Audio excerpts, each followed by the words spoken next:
I think James Harden is the number 3 shooting guard of all time. James Harden, when he was by himself in Houston, bro, they was going to the Western Conference Finals every year. They was doing all this stuff. And he was unbelievable, averaging 35, Yes. 8, and no offense, I mean, like, I ain't trying to disrespect D-Wade. What up, what up, what up? It's your boy, back again. Marlo knows basketball and Marlo knows boxing. Back at y'all with another one. There's a heated debate that's brewing in the basketball community. And it's a fight for third place. A fight for who is the third greatest shooting guard of all time.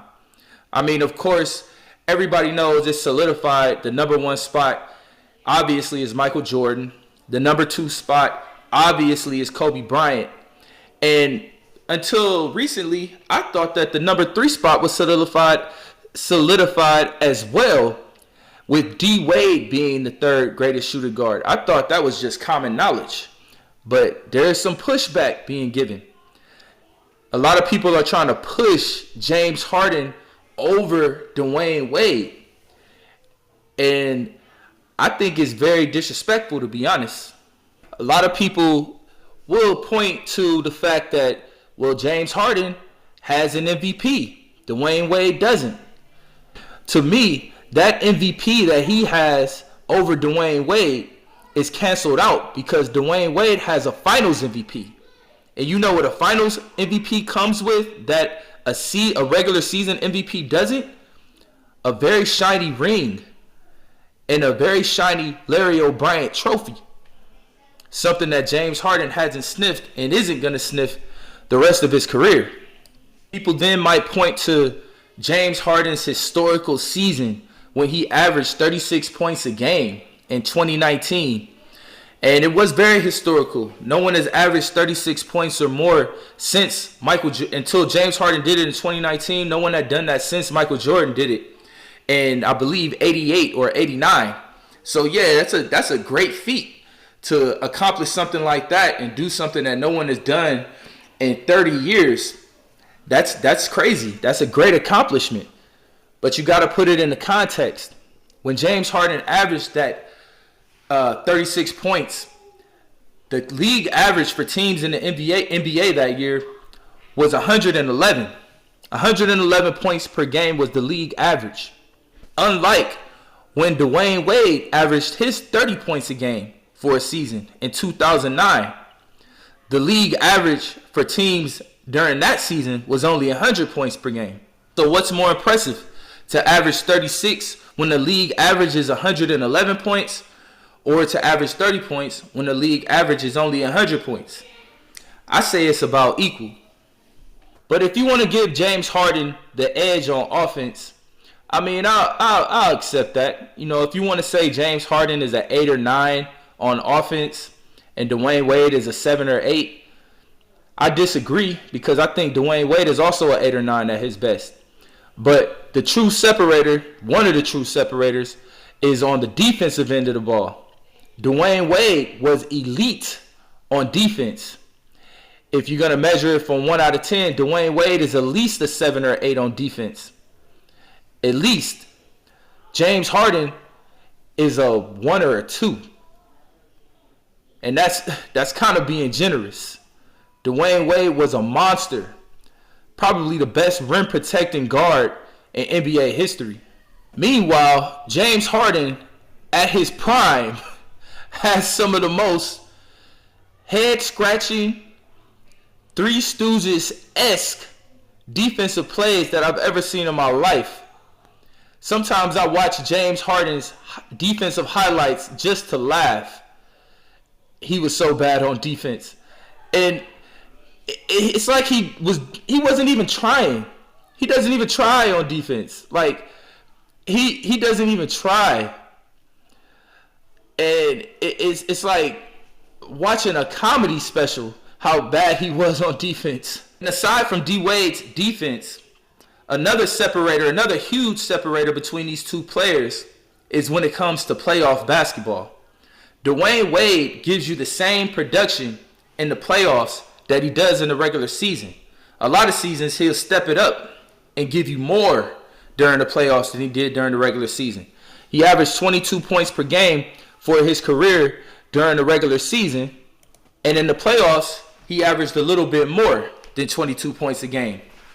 So he's stepping his game up when the game counts more, when the money's on the wood, when you have the most to play for. Dwyane Wade is better. When it comes to James Harden, for his career, he averaged 24 points a game. 24 points a game. But in the playoffs, he drops down to 22 points a game. A 2-point drop-off, that's pretty significant for your career. And that's very telling of how James Harden has performed in the playoffs. He's a playoff dropper. And we've seen some of the biggest playoff flameouts from him that we've ever seen. And one of the biggest examples of that was in the 2017 second round of the playoffs against the Spurs, where he had that head-scratching elimination game in Game 6 where he only had 10 points, 2 of 11 from the field. Horrible. You never seen things like that from Dwyane Wade during his elite seasons like that in his prime. He didn't drop off a cliff like James Harden did.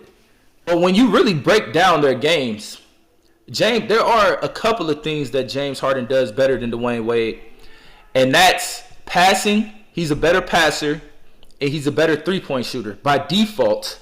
Because nowadays, in James Harden's era, everybody is a better three-point shooter than the players that played in the 2000s and the early 2010s. Everybody nowadays can shoot. Is shooting a higher percentage from three and shooting more threes. So that's just by default. He's going to be a better three-point shooter. That's just obvious. But when it comes to everything else, scoring from the mid-range, getting downhill, scoring on the break, scoring in the paint in general, getting to your spots quickly and efficiently without having to do a million dribbling moves to get to your spot. Everybody want to talk about a bag. D-Wade didn't need that. He got right to his spot every time. He got right to the hole every time. He didn't need a million stand there at the top of the key dribbling for 10 seconds to get his stuff off. Pause. Like James Harden does. Another one of the biggest things that Dwyane Wade has over James Harden is his ability to score off the ball. He can score with the ball in his hands, and he can score off the ball. When James Harden cannot do that.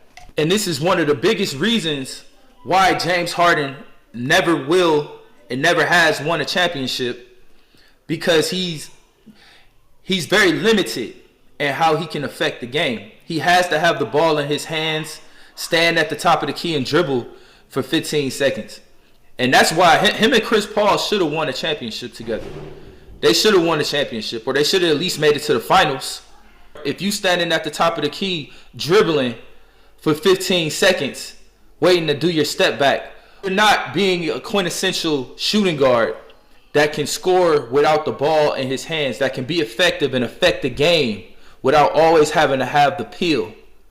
And that style of play has never been conducive to winning. I don't think it ever will. We're watching a similar player, a very similar player to me, and Luka Doncic, who plays almost exactly like James Harden. Almost exactly like him. If you were to look at these two guys, the only differences that I see between James Harden and Luka Doncic is one guy is white, one guy is black, one guy is right-handed, one guy is left-handed. So I'm very curious to see what happens throughout the remainder of Luka's career if he's able to win a championship. He came pretty close in 2024, but I just don't feel like that style of just dribble, and I always have to have the ball in my hands. I can't play off the ball. I don't think a guard can play like that and win championships. I don't see it. And you know, the late great legend, he pointed it out first, and I agree with him.